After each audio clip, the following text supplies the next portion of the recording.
Welcome to Bodies, Blunts, and Books. I'm Em, and this is Tay, and we're two longtime friends who love thriller novels, questionable characters, stoner tangents, and a twist we didn't see coming. Each episode, we'll dive into a book one section at a time. Today we're talking about chapters 11 through 21 of Anatomy of an Alibi by Ashley Elston. We'll give a quick recap and then get into the nail-biting details. So grab your bud, a snacky, and something to sip on because it's time to light up. Well, we're back for Ep 2. So, how have you been, Tay? Any updates? Yes, the most pressing update is I found my Uncrustable maker, and I know I already brought it up, but I just want to say it was really exciting, and I made 2 sandwiches right away, and I can't wait to make so many other things with it. Okay, for background knowledge, I got Tay this Uncrustable maker at least 2 years ago. More Was than it 2 2 years years? ago. Oh my God. Yes, and I never brought it up really because whatever, you don't have to use a gift that I get you. But I was curious to know how it worked. And then Tay finally, like yesterday, just texted me, like, I'm using the Uncrustable maker. It's so good. And now I want one. Dude, I know, like, you're so picky about kitchen gadgets, but I will say this one, it's so tiny and it's so, like, fun that it's worth it. Like, I it doesn't think if I get take up one, much I want it to space. be square shaped. Yeah, you could definitely fit more in the square. Yeah, I think it'd be more efficient. That was my only thing. Yeah. Mine got pushed to the back of our silverware drawer, like, behind Mm-hmm. some, I have they're a not lot of gadgets shelves. like that. Yeah. And so I was digging around in there and I said, what is this? The Uncrustable maker? And The yeah. the possibilities are really endless. You could put whatever you want inside the I Uncrustable. know. There's so much I can do. My teammate on my derby team was sending screenshots of stuff. She was looking up recipes. There's like a pizza one, Ooh. tacos. I And then know. you could just pop them in the toaster to get a little toast going on. Oh my God. That I sounds love good. this. I just feel like a whole new world has opened up for me. There's A so much to whole look forward new to. world of Exactly. Uncrustables. Exactly. Everything's going in Sometimes a pocket from now on. sometimes I buy the off-brand Uncrustables and they're called like, well, it depends where you go. There's crustless and there's also no crusts. Oh. Boring as hell. Crustless or no crust? Yeah. Yeah. I don't buy them usually. It's like a weird rule I have in my head where it's like PB&J They're is a bad deal. They're like you're paying like yeah, $1 for like half of a peanut butter and jelly sandwich when you dude. think about And it. listen, I love a convenient buy. Mhm. I buy stupid things out of convenience a lot, but for some reason I have a rule of like honestly mac and cheese too. I don't like the taste of macaroni and cheese cups. They taste like too plastic. Mhm. I'd rather just make mac and cheese, but those are my limit. Those are my like baseline, like truly desperate meals. Like you don't have to I buy that. only It's get easy the to. Uncrustables if they're on sale and Yeah. it's like a convenience food, but I agree it's crazy to spend Yeah. almost $1 on that. I bought them for a road trip, but now that I have my That Uncrustable I was gonna maker, say. The I'm just last gonna time I make got them them. was for a road trip when my sister's Yes. bachelorette party weekend. Exactly. So I could just make my own, and then you can even do your own variety. I could get a couple jellies. For some reason, I have a lot of jelly right now too. So I the always up. have a lot of jelly because I see them at the store and I'm like, oh, yay. But when was the last time you actually finished a jar of jelly? Never, dude, and somehow I just keep buying it. Right now, I have like apple, blueberry, and grape. Ooh. I have jalapeno jelly in there also. What the hell? I will say I do use jellies and jams in cooking sometimes.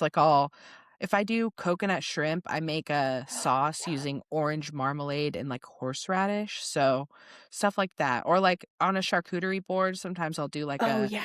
like a jam with like mustard mixed together. So that's the only way That's I'm using it up. Or like those barbecue grape jelly meatballs.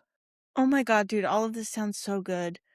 I Take am no hungry. I or your only had husband. Taco Bell today. But yeah, I Okay. love Anything jellies else? also. I'm going to Colorado this weekend. That's really it. I also put in there, I'm so happy you've seen New Girl. I'm sure you've told me 100 times, but I I probably am the way haven't. I am. I don't talk about shows that if I don't think other people like already watched them. That's true. So yeah, you probably haven't. Well, I don't know why I randomly just started watching it a few weeks ago, but it's funny. It's I like funny. it. I started watching it, like, after it was already done, and it was on streaming somewhere, and I just needed a show, like a background show. So, I've watched it all the way through a couple times. It's funny. Yeah, and it's a show that I told Ben that I like having it on because I'm gonna rewatch it. So, like, if I Yeah, miss some yeah. stuff, it's fine because S this is so rewatchable. sometimes it's so funny. Like, sometimes it's just Yeah. okay, but sometimes it's really funny. I just saw the episode earlier today where Nick's dad dies and he walks into the room and they had been like inhaling helium. So when he's like, my dad died and they say nothing and then they're finally like, oh, so sorry. But they have like helium voices. Uh-huh. That made me like actually laugh. That's really it. I'm going to Colorado. My brother and sister-in-law are going skiing, but me and Sammy are just gonna hang out and vibe. So that's all I Nice. got. That sounds fun. Yeah, it'll be nice. I don't really have any updates. My life's boring right now because I'm coming back from vacations and trying to save money. But I did have one update, I suppose. In the last episode, Tay brought up a book about a woman who was possessed by the spirit of a serial killer because he died when she was born. And we made a joke about, like, that was me, that's M, and we said we'd get back to it, and then we never did. So I wanted to elaborate real quick. I was born during the Waco, Texas cult like standoff. Like my parents were watching it happen on the news at the hospital. So I'm not saying that I am the reincarnated David Koresh, but I'm not saying that either. So I'll just leave it there. That's some of That your best lore. I love I that. know I needed to drop it early. That's my update. Thank you. Excellent lore. Let's get into honorable mention books. Any books that you've read that we obviously can't cover, but you wanted to shout out or talk about? Yes, I finished Big Swiss by Jen Began. It was really funny. It was What's it super about? it's fucking weird. It's like this 45-year-old lady, she lives in this like dilapidated, falling apart Dutch colonial house with another middle-aged lady and 45-year-old lady, she's a transcriptionist for a sex therapist and she falls Oh, in love with, well, not really love, that's what the kind of story is about. It's like mm-hmm. all sorts Like of different things, but it's really funny. limerence. Yeah, basically between the two of them. It's really funny. It's thought-provoking. It was a little pretentious at times, but I loved it. Would recommend. Okay. And then I'm What also, genre would you call it? oh, probably just like, it was just more general fiction, but it was like a weird, quirky girl, like out there. Okay, gotcha. Not like alternative, but Mm-hmm. not normie. Sorry, I don't know. No, I think I Is got it? a good Yeah. understanding of what you're talking about.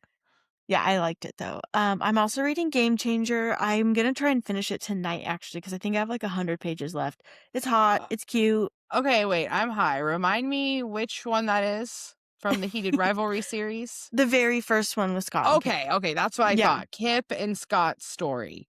Yes. And It every so is hot. often, Oh, the sex scenes in it's that so one were fucking good. hot. Every so often, I will picture them as the guy who played Chris Evans and what's his name, Sebastian Stan, Bucky and Steve Rogers. I'll picture them like the fanfic, and I just like laugh. I'm like, this is fanfic. But then I switch them back to hockey in my head. But I it's just funny. accidentally brought up accidentally. I brought up Heated Rivalry in my like work huddle today, and it one of the girls started talking to me about like how it was based on fan fiction, and I was like, I know. And then she had it kind of wrong, and I was like, oh, I I don't have time to correct you right now. This isn't what I'm sorry I brought it up. And then my boss, who used to be Tay's boss too, and side note, he's so like obviously we hate men, sorta, but he's like nice and cute and like genuinely cares about you, and like, if men could be like him, then people wouldn't hate men, you know? But Uh-huh. he was like, "Should I check it out?" And I was like, I don't think so." No, Oh, baby. do some Googling first and then you decide. But also probably don't. I don't know. Yeah, I just he's so He's a normie. I don't think he'd like it. As I said to my coworkers, it's either going to disgust you or awaken something inside of you, so probably best to just avoid. Yeah. I did not bring it I did not bring it up. I'm newer to my position though, and I'm a ding dong. I don't know what's going on most of the time, so I gotta Your team is more like openly gay, though. My team is full of Yes. normies. Exactly. My team is yeah, a lot of people, they're just fun. I do like them. But I've read Game Changers and I've read Heated Rivalry, and then I need to start the third one. I got distracted by a bunch of stuff coming off hold at the library. So, Yeah.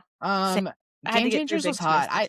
There's a scene in the Heated Rivalry book that they didn't include in the show that is like the hottest sex scene ever, but it's like kind of at the end. Oh. So It's we'll in the talk more second when we book? get there. Yeah, Okay. it's Shane and Ilya. Yes. Okay. Oh my god, I can't wait. I've kind of gone in and out of this one, been like there are parts where I'm excited to pick it up and then I kind of fall out, but I've been reading a bunch of it.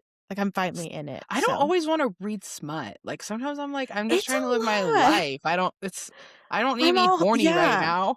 I'm all horned up on my lunch break. Thanks. Right, exactly. I don't really need Um, that. okay. So my honorable mention books. I finished The Marriage Act by John Mars. So I've read 3 of them. The one, Oh, The yeah. Passengers, The Marriage Act. Mhm. I liked the story overall, but I don't recommend reading all of them back to back because it's kind of a similar story arc. Like, it's like introducing a new technology or like law around said technology and then like how it goes wrong. So it just back to back, they're all too similar, but I still overall like the series, companion books, whatever you want to call them. Okay, that's all I had to say about that. Thank you. Um, what I really wanted to talk about for honorable mention books is Bunny by Mona Awad, which, okay, there's a lot of backstory. I'm just going to jump right in. So, the whole reason this book came onto my radar was because I hooked up with this guy who, let me just stop and for the audience.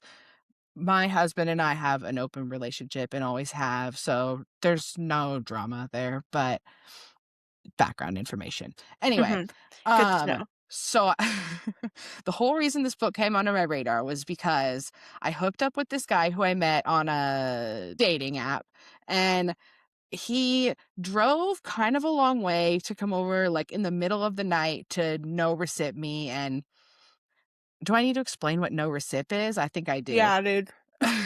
You do. No recip is slang for when someone just comes over to give you head, and then that's the only thing that's happening. And there no recip, you get it. Yeah, but when you say slang, is it slang you made up or because 'cause I've never heard That's unclear. Uh, uh, our other friend and I may have made it up. I'm not I've never sure. heard it from anyone else, and nobody really knows what I I'm say it to talking other about. people, like, especially when I was, like, actively looking for no recips all the time, I would say it, and people it was a They mixture didn't of get it. responses. Sometimes people didn't get it and I had to explain, and sometimes people just, like, went with it, but I don't know if it's because they knew about it or they just were like, "Yeah, I get it," based on the context clues. Sure, that makes Exactly. sense. Yeah. Okay. Well, now Anyway, everyone knows, though. We're all so on the same he page here. came o yeah, we're all caught up, we're all good, okay. He came over, middle of the night, he was gonna no recip me anyway. So, he got there and just for to paint a picture, he was like probably like 24-ish and he was super cute and he was Mexican, like an immigrant who moved here, I don't know, like probably 10, 15 years ago, but he did kind of have an accent. Um and the no recip was good, whatever. He was like sometimes men do this after like sex stuff. They just start telling you all of their trauma. I don't know. Oh That's the my only god. way they like, can open up, I guess. Um, So he just did no recip me. So I indulged it. I was like, okay, yeah, let's talk about it. What a But bad recip, though. Like, you give me head, I listen to your oh, trauma? that was the recip. Damn, I never thought about it like that. I hate that. I don't like that kind of So recip. transactional. Sorry to this man. I don't know It's him, but okay. I don't have any. I think I blocked him because he just was so inconsistent, but I don't have any ill will towards this guy. okay. But anyway, so we're laying in bed talking, and then I don't remember. I was just talking about whatever book I was listening to or reading at the time, and he said, "Oh, my sisters and I like to read books. We like thrillers and romance novels and blah blah blah." So he was like, "Actually, this is my favorite book," and then it was Bunny by Mona Awad. So that's all the info I had. Whoa. I just opened up my library app and found it, and it was, like, on hold for several months. Usually, they give you, like, I don't know, weeks, like, an actual time Mhm. frame, but it just said several months. Oh my So I was like, god. "Okay, whatever, reserve. Whatever, I'm just in line, no big deal." And then this is 6 months later, but, like, maybe more like 8 or 9. I don't know because time isn't real and whatever, but just the other day, the book comes off hold. So I still have the only thing I know about it is this man who came over to my house one time told me about it. And I started thinking it's just like a thriller because I'm sure I mentioned thrillers before he brought it up. And I'm like listening and I'm like, okay, this is so we're getting an idea of the plot. And then I'm on chapter 6 and they get to the point where it's at the smut salon and they say, "Okay, go get us a bunny," and they're gonna kill it? That's where I'm at. Oh, is the smut salon the one girl's house, like her living room or whatever? Yeah, like the parties they throw. Yeah. I don't What the fuck? I don't wanna say because it's what happens is just the book, I will say, if you don't like it, that's totally fine. I will admit it's fucking bizarre and it might not be good. I liked it. If it's not good, I'd be like, "That's fair, it's not." But Okay, I honestly I usually don't finish books. I hmm, almost always try to finish them, but I was a little like, "Do I need to finish this?" I don't yeah, know. Should if I you push through? Should I keep going? keep going a little bit. Wait till what I can't remember what happens with this first bunny, but let me know, read on to see what happens to it, and then Okay, if you're I'll not keep you hooked by updated. then yeah. I don't know. I That's can also weird. tell I you read the most fucked up shit sometimes, but I'm like, this is weird. it is really weird. If you decide you don't wanna read it, I'll just tell you what happens, and Okay. you can Okay. decide from there. Maybe you'll wanna pick I've done that where someone tells me what happens, and I'm like, "Actually, okay, I'll give it a try." That was me with the movie Get Out. I made my husband tell me like the twist at the end, and I was like, now I want to see it. Well, sometimes I have a preconceived notion and I need to be talked out of it, okay? Exactly. But sometimes Exactly. I'm right and I say, "Okay, well, my preconceived Okay. notion is valid." So your review of Bunny is it's weird, It's really bizarre. bizarre. Okay. I think it's fun, but I absolutely see why other people wouldn't like it, So it's and a that's lot fair. of background story for me to just ask what you thought about this book. Was it? Sorry. Oh my No, no, gosh. from me. It's fine. Oh, I thought it from was you. funny. Oh, That's no. good. I actually love the background, by the way. We just kinda moved right into the review, but the fact that this man that no recipped you and also gave you his told you about his trauma, recommended this book is wild. I kinda love him. I was kind of therapizing him. He was telling me about how he like was kind of traumatized by like an older guy when he was younger, and I Oh. was explaining how being exposed to sexual situations too young can rewire your brain to like that's why sometimes people who experience trauma will then later be into the kinks that are kind of Mhm. similar to that trauma. Um I don't know. I said, "Baby, you need therapy." But I'm not Seek help. that's all I got. Just one little Yeah. nugget. Dude, seek help if you can, but it's Just, "This hard is out normal, here. but you should seek help." Yeah. And he liked this Oh, baby. book. Interesting. I'm intrigued by He said this it was his man. favorite book. You're right. His favorite. He more than liked it. He has I good know, I feel like taste. that gives it a weird content. I just wasn't expecting, like, this. So, we'll I see. could see what happens after they kill the rabbit. I could see, and knowing his trauma, how he would like it. I'm very Okay. interested to know. Again, if you don't like it, I just need tell to me and I'll tell you I'll what keep going. I'll happens. at least go a little further. Yeah, cool. Okay, did That's we all I have to cover say all about our Bunny. That was Me a too. mini review. I haven't read any of her other books, but because they all are on hold or I just am Yeah, not in the mood when well, they're it took not. me 8 months to get it. Yeah, but I liked that one. All right, well, Okay, should we cool. dive in? Yes. Okay. Hank realizes he is under suspicion and begins investigating on his own, fearing he'll be the easiest person to blame for Ben's murder. As he digs, Hank finds evidence that Ben has been intimidating witnesses, along with connections to Paul Granger and Aubrey Price, a vintage Mustang Ben kept secret, and a mysterious key to a gun safe. Meanwhile, Aubrey's housemates and possible future love interest has pulled a few strings to pressure Ben's PI into flipping. They learn that Ben was desperate to intercept new evidence Paul Granger claims will prove his innocence in the hit and run that killed Aubrey's parents. When Aubrey visits Paul in prison, he reveals the evidence as a gas station security video. Camille, spying on Ben from her attic, discovers the truth. 10 years earlier, her brother Silas drunkenly caused the crash while driving Paul's truck, and Ben agreed to be his alibi after her father orchestrated a cover up. Camille, thinking the coast is clear, tries to leave the house, but Ben catches her spying, leaving her fate uncertain just before his murder. Okay, well, what did you think about this section of chapters this round? I liked it. I feel like we didn't have enough info at all from the first section. It was so Mhm. hard to say anything because we were still just being introduced. So it was nice to get some payoff, have some of Yeah. these things be explained a little more. Yeah, I absolutely agree. It was like the beginning was just like introducing all the different threads and now they're all weaving together. Mhm. And I was much more interested and invested.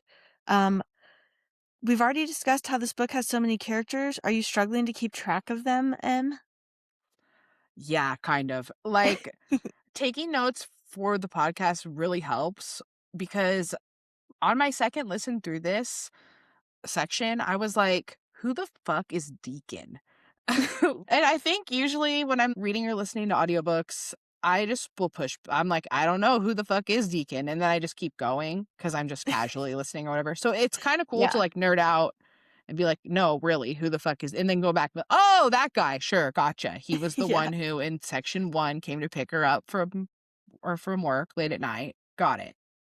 Yeah. I I tried taking notes. I read the books and Em listens. And I tried taking notes, but it got to be, like, boring writing down all these characters for me. I was like, "God, Uh-huh. if I don't have to care about this person, I don't wanna be writing their name down, but I might." For me, it wasn't Deacon, it was, that Foster guy they kept bringing up. I had to keep being like, Oh, "Who the yeah. fuck is Foster? This dead Foster guy?" I was like, "Who the fuck is that guy?" And now he's dead. But then when I would remember, I'd be like, "Oh, okay." But yeah, it is pretty Yeah. tricky. And I think that the time, not even so much like going back and forth in time, it's more going back in time to various times, like September, October, Mhm. 10 years ago, 3 years ago. That fucks me up. And the audiobook must be hard in that aspect. Something that I would never have noticed if I was just casually listening, but I noticed because of the notes, obviously. Hank is the only character whose point of view we get after the murder. Yeah, I've noticed that so far. You're right. Aubrey and Camille, yeah, all of their point of view stuff is before and like leading right up to, but we haven't heard anything from them after the murder. I don't think. True. Maybe No, I we don't have think we heard have. Camille. Maybe we in section 1 we got Camille right after, like Yeah. calling Hank.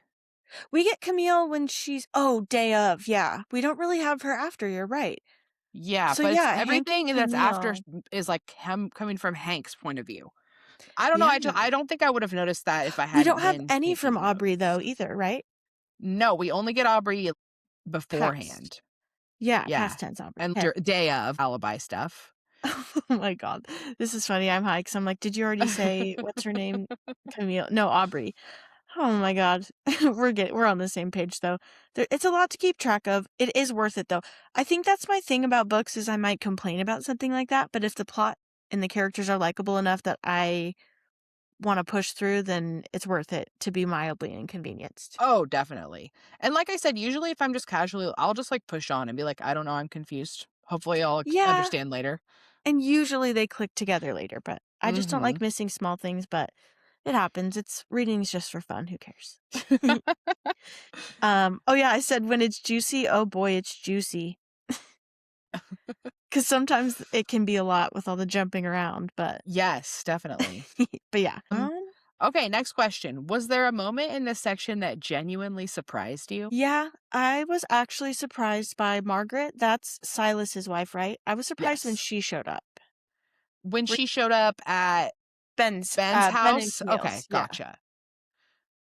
Yeah, me too. I was surprised to find out Silas was that's what I wrote. Surprised to find out Silas was the killer. It was the Yeah. twist. Oh, the twist, yeah. The I wasn't twist! like I wasn't like I was surprised because I obviously didn't know it was him, duh, but I knew they They were were really setting us pointing up. the finger towards Ben. Yeah, I knew we were being set up, so but I didn't know Silas would come into it. Something that's interesting about this book is you're getting the same information over and over again sometimes through Mhm. different character perspective, different people learning about it, and some of it doesn't quite line up.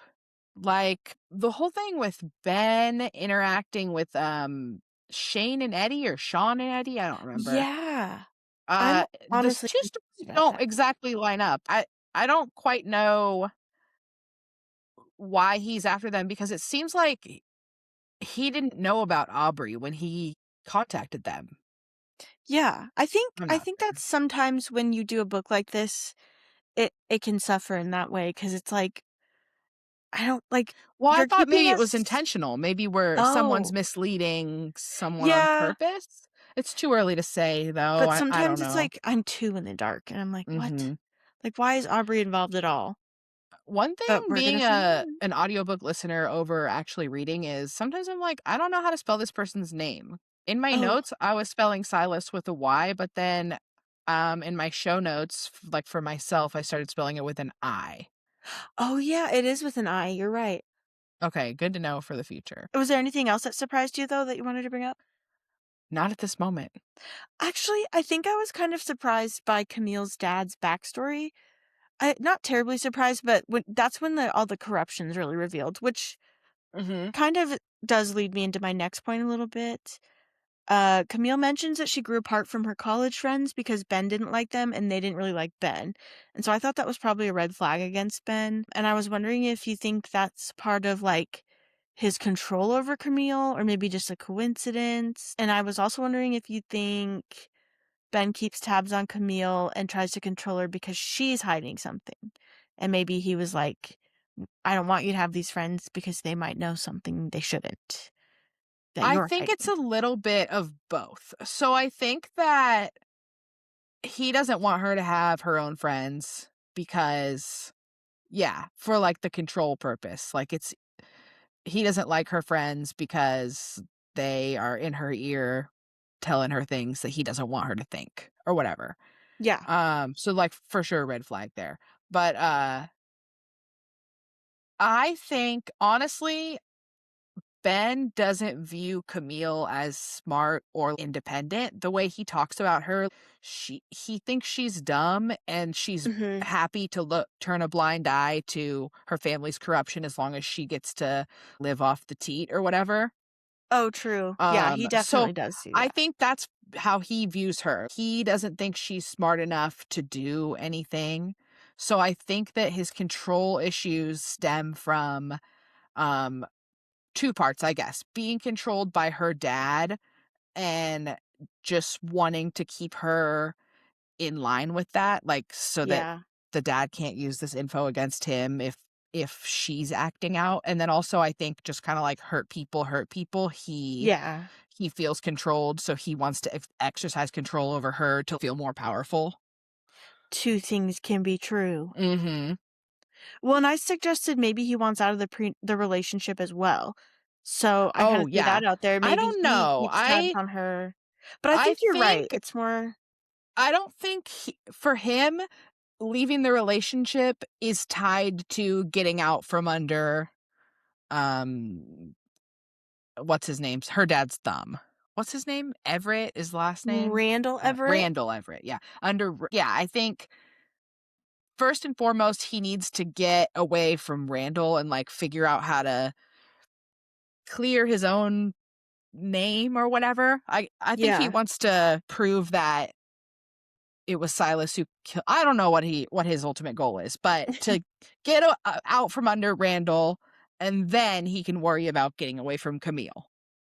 Oh, see, I do think it mostly comes from he just kind of doesn't really respect Camille. But, Yeah. yeah, I think, we can move on to the next one. Okay, great. My next question was, we find out that Camille's father, husband, brother, and sister-in-law have all been hiding this hit and run cover up from her for 10 years. Do you feel bad for Camille, or do you think she was willfully ignoring red flags for a long time? How do you think she would have reacted if she found out back then? This one's hard because 'cause I'm like, on the one hand, I know. like, she is ignoring red flags, but on the other, what choice does she have because she's being controlled by her dad and Ben? And I think it's hard when you've like grown up in this lifestyle or whatever your whole life. It doesn't How are you supposed to just walk away from your whole family even if you think like, "Oh, they're corrupt?" Right, and even it's the one thing to leave and be destitute, but also they actively, like, harm people, so you wouldn't want would they turn on her? I feel like maybe that would be a fear, like, Yeah, that's would they true, yeah. blackmail me or do something to Mhm. harm me and make me come back? So it's hard to say, like, I feel bad for her. I definitely feel bad for her, but she may be hiding something, who knows? Maybe not, but Okay, my note was, "I do feel bad for Camille. She's a dumb bitch, but I don't think she wants to be involved in anything shady." I don't know. that's actually 100% how I feel. Yeah, like, I feel bad for her. She's just some dumb bitch. Just leave her out of it, she I don't says. I think she's happy to stay ignorant, but at the same I don't think she's, like, happy with what's going on. Yeah. I think most people are happy to stay ignorant. Exactly, and I mean, think shit's taken care of. I don't know. She gets to live a comfy, cushy life, but it's Mhm. also under the thumb of 2 shitty men, so you'll win some, you'll lose some. What can you do? Maybe commit homicide about it. We'll see. We'll see. I don't know. I don't think I I really don't think suspect she Camille. Who do you Though, I suspect don't then? know. Well, let's save that for the end. Oh, yeah, yeah, yeah. Okay, duh. I Yeah, just got so into it. Okay. I know. Hank realizes that with no alibi and a financial motive, he could become the prime suspect, so he decides to start investigating on his own and finds Ben has his whole secret life. Do you think Hank is just naive to Ben's ulterior motives, or could he have reason to look the other way? Do you think Hank is hiding anything? I think I'm still team Hank. Like I was saying, he's the only character we get their POV after the murder. So, I think it would just upset me if he's hiding something from us while he's actively thinking about this murder and, like, who could have done it and all that. Agreed. I would be annoyed. So it's I not that I trust Hank, I guess, but it's just that I I guess I kinda do.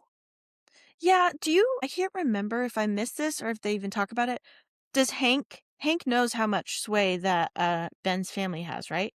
He's aware of that? Or no? Yes. I don't think So so, okay, so let's talk about the ulterior motives or whatever, the whole secret life. mhm, So he finds out in this section that Ben has been, intimidating witnesses. The yeah. CEO guy comes in and he finds out the notes that Ben took at home were different than the ones he had at the office, and the ones from home had people's names that were clearly people they were gonna, like, send, I don't know, people over to intimidate into not Oh, yeah. testifying or whatever. So intimidating witnesses, and then also he what else does Hank find out? Um, yeah, Ugh, he didn't the problem with being too high. I think Um, that's it. I think I that's all guess the the things. Mustang thing, Oh, uh, Mustang. Does he he knows Ben the was name hiding the of Mustang. Shane and Eddie's company now. Yeah, The car yeah. guys, the So, car okay. roommates. So I guess what I'm saying is I don't think Hank really knew about anything that like all this other shit because it just wouldn't make Yeah. sense for him to act so surprised as he's finding out. So I guess I trust Hank. That's where I've landed. Thank you. Something else too is his assistant, Lila. Hmm. Oh yeah, Is that her name? See, I yeah, am putting in an effort to remember though. There's yeah. so many, but I am trying. Um, there's kind of when she's helping him out, she keeps kind of being like, "You're such a good guy. You're so kind. Everyone loves you." So I'm like, Oh that could yeah. either be building him up to be an evil dickhead, or pointing to he's doesn't know what's going on. He's naive. Hmm. So I I think I also trust him for now. they mentioned the firm is like a family. I feel like more than once, and I'm like, Yeah, don't that say creeps me that. out. Don't Gives me the fucking say that. heebie-jeebies. You're That's a not point my against dad. you, Hank. Exactly. We're not family, Hank. Okay, last time we talked a lot about what Aubrey's motivation could be for participating in this alibi. In this section, we find out that the entire alibi was Aubrey's idea, orchestrated to lead her to the evidence Paul Granger told her about. How shocked were you at this reveal? And do you think Aubrey's true motivation is justice for her parents or something else? I I I gotta say think I was it's shocked. both. I when I Yeah. found out that she was the one who set up the whole, "Oh, well, I could take your phone so Ben follows my whatever." Well, I said, "Oh, damn." Yeah. I just don't know a lot about Aubrey. So yeah, I found that surprising, and I keep but since I don't know much about her, I don't know if her motivation. I think it's justice for her parents and something else probably. I think There's that another twist. the like POV scene we got from Aubrey where she goes to visit Paul Granger at this like horrible prison. They like make sure to Mhm. mention that it's like the worst prison in the United States, which is like the worst place to be in prison. Um like she feels guilty if he's been there for 10 years, like, and he's innocent, which I guess we now know he is. Oh yeah. Um, so that felt genuine to me. I do Yeah. think there's at least a part of her that wants justice for her parents and for Paul Granger if he's been wrongly imprisoned. But I Mhm. agree. I think there's something else too.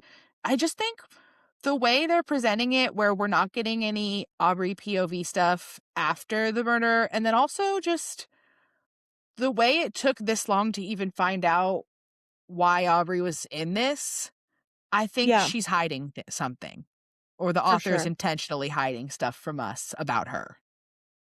Definitely. Which like I said, can be frustrating, but also exciting. This question had a part two. Aubrey mentions that even at the time of her parents' death, something felt off. She tried to question it, but she was blown off at every turn. After she turned 18, her search was put on the back burner because her aunt and uncle kicked her out with nothing, claiming that they'd used her inheritance to provide for her. And if you were in Aubrey's position, would you be obsessively chasing the truth or would you let it go and try to move on? That one's hard. I think it was the part about her bringing it back up to the police was so upsetting because I feel like that's really realistic. I felt like it felt real. Just Mhm. the being a young adult and how hard it is to just pay for basic things. Mhm. I feel like we got a lot more. It gives background and it like builds her character more so we understand why she lives in this share house and Mhm. why it's been 10 years and she kind of just let it fall to the back burner because she had to worry about other things. People have to survive Exactly. first. Yeah, like she gave it a shot and was shot down really hard. So yeah, she's just gotta. But now it's like this is her chance. So Mhm. I But I will still say, don't trust her fully. I'm like, I "What are you know. hiding?" Also, girl, she gave you your credit card. I'd be like, yes, I'll go shopping. Yes, queen. I don't think she gets to keep it though. You don't think Camille has to take it even home. still? I think that would be even more exciting. I'd get the thrill of purchasing an item, and Without then I having to might deal with the clutter. yeah, and then I'd be like, "Okay, well, now you have to deal with all this shit, bye." I wouldn't be good at this though, so I wouldn't be in this situation for that reason. Yeah, literally. Uh, Margaret tells Ben that Silas wants to come clean to Camille and she's worried about him. Do you think Silas actually feels guilty for what happened or is this some kind of ploy? Could Margaret have her own agenda? This was tough for me. We obviously get the reveal that Silas is the hit and runner. I was gonna say the killer, but I don't know. I guess it's still the killer. But it's just hard. We don't get any POV from him, and the only direct interaction we get is he's talking to Camille at the charity function towards the Mhm. beginning of this section. That's the only time we actually get firsthand interaction with him, I guess. Right. I guess other than the 10 years ago flashback. Oh, yeah. But that But yeah. that doesn't really explain anything that's happening now. Mhm. So I just think it's hard to say. It's hard to know what's going on with him. I think Silas probably has his own motives. And then I also think Margaret probably has her own motives too, because Camille notes when they're at that fundraiser thing that she doesn't think Silas and Margaret's relationship is any better than her and Ben's. Yeah, they both So I don't don't know that seem I to like each necessarily other. everything Margaret's saying to Ben when she comes to the house the day of the alibi timeline. Mhm. I don't know if I can fully believe what she's saying. Agreed. They don't seem to like each other, but seem, like, desperate to stay together, so yeah. And especially Mhm. that flashback, really, but I think there's something more s definitely something fishy with those 2, and I It's don't too early to like, we don't have enough info to make a guess at this point. yeah, agreed. Um, no, I don't think Silas feels guilty, but that's based off of my gut and knowing I think he doesn't, and there's some other kind of ploy he's brewing up. Yeah, it's hard to say. I think it would be easy for Silas not to feel guilty. It's been so long and I Right. think people just inherently wanna feel like that they were in the right. So, Yeah, I think he agreed. probably found a way to justify it to himself. Definitely. Agreed. Uh, Well, just like Randall said that Paul's a drug dealer, so like a low life drug dealer. right, right, So yeah, that's like, probably he something deserved it. Silas right. Like, it's no loss that he's been in prison this whole time. Exactly. Okay, cool. So we finally get a Ben point of view chapter. We go back 10 years and get a firsthand account of how Silas caused the hit and run and how Randall Everett schemed to cover it up. How did all this new info change your perspective, and does it give you more empathy for anyone involved? Side note, I don't know if you're reading this in my notes. I've changed the way I spelled Silas back and forth Yeah. through the questions. That's all. Thank you. You're just covering all your bases. Just one of them has to be, right? Exactly. So yeah, does this Ben point of view chapter give you any more empathy for anyone involved, namely Ben? I guess a tiny bit of empathy for Ben because he probably Silas literally is like, you don't know what you gotten yourself into. And he was Mhm. just trying to help his mom in the beginning, but And it seems like Ben it's so hard to call people good or bad because, we're true. all good and bad, but for storytelling purposes, it seems like Ben was good before this. He doesn't want to be under Randall's wing. He doesn't even want to do it to help himself. He only ends up agreeing because he wants to help his mom. Yeah. And then from Camille's point of view chapter, we get her kind of reflecting back on how that summer was like when everything changed. Before that, it was her and Ben against her family. And after that, it was everyone against her. Yeah, exactly. Okay. So I just felt like it gave me a smidge more empathy just to get his kind of like origin story of how he started to kind of turn bad for storytelling's sake or uh, become corrupted. Exactly. The way like, he kinda crossed the line, like, "Okay, well, now I'm in this Mhm. with this family." And yeah, just this one small thing that he wasn't even a part of. They just showed up at his house and brought him into it, Exactly. and how that's led to intimidating witnesses and all sorts of shady backdoor deals. Exactly. And he's only known Hank for a little while, too, so that's another reason why I No, think him and Hank Hank is... have been friends since college. Oh, yeah, you're right. Oh, yeah. Hank has only Okay. worked for him for 2 years. Yes, He yes, worked at that's the what I... DA's office, but they went to college together. Yeah, they did know each other, you're right. They've only worked together for a few years. Mhm. They had a heated Oh, rivalry, remember? yes, they did. No kissing, though, sad. This section reveals so much more background info on each character's histories and motivations. At what point in the story did you start thinking, okay, literally everyone is hiding something? Whose motivations do you trust or distrust? Who is definitely lying? Okay, so I made a list of all the characters, and I thought we could rank how suspicious each one is. Oh my god, okay, is it...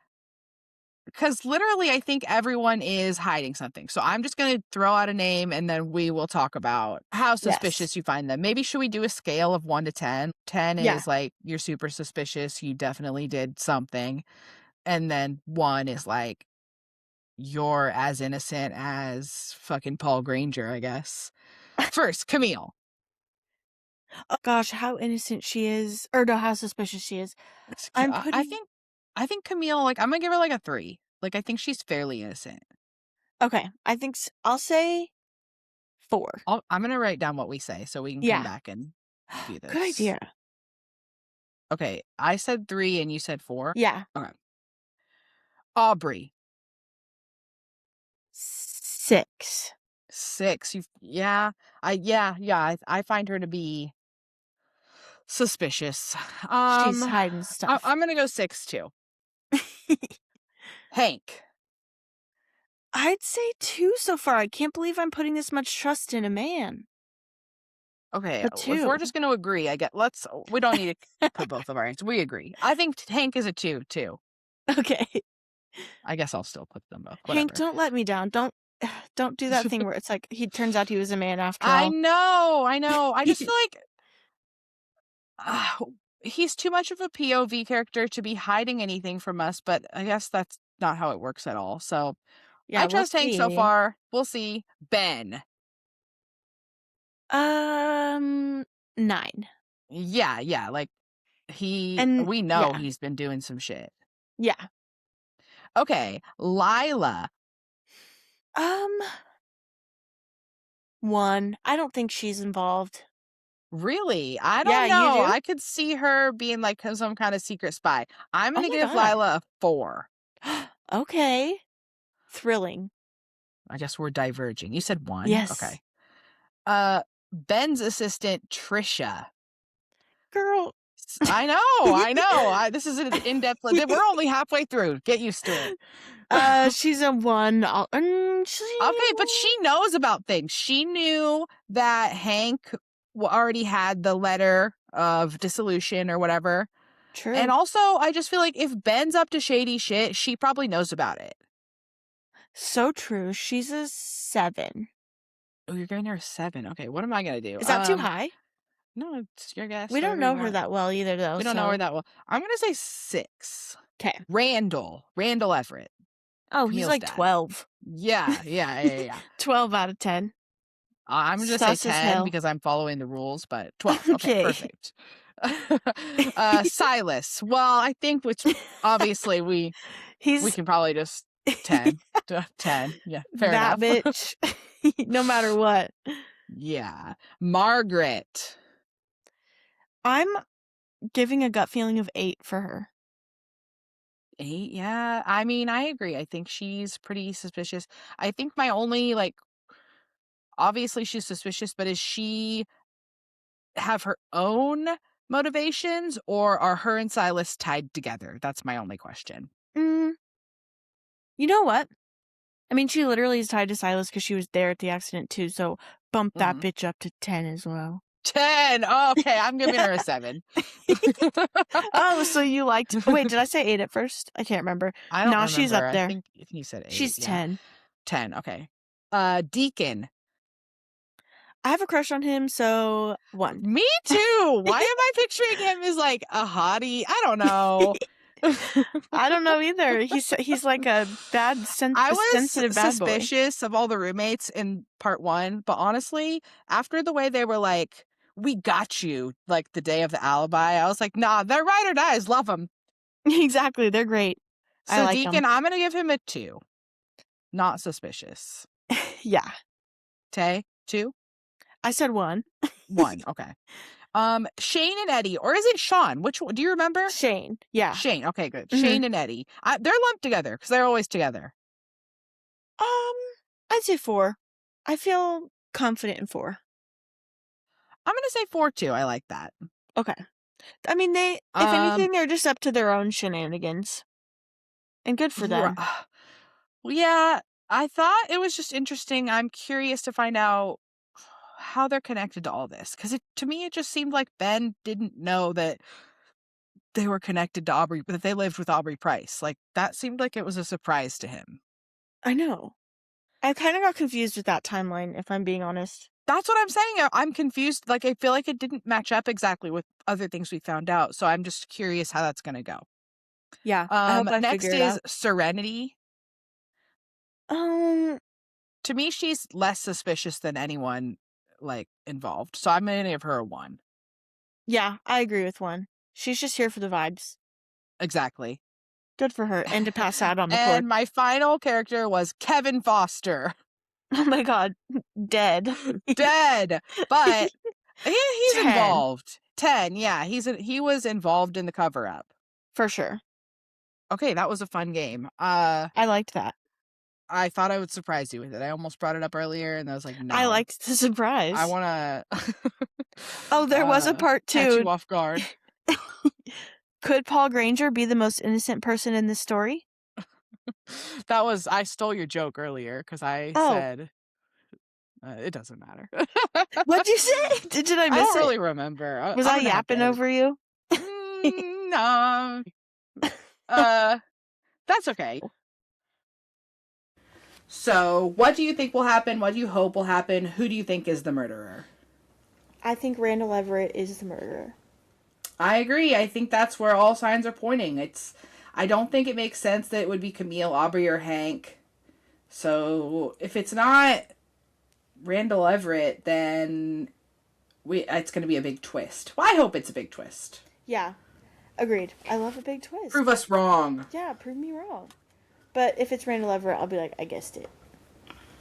Okay, but I'm going to throw this out there. I think it might be Lila. I would love that, just out of nowhere.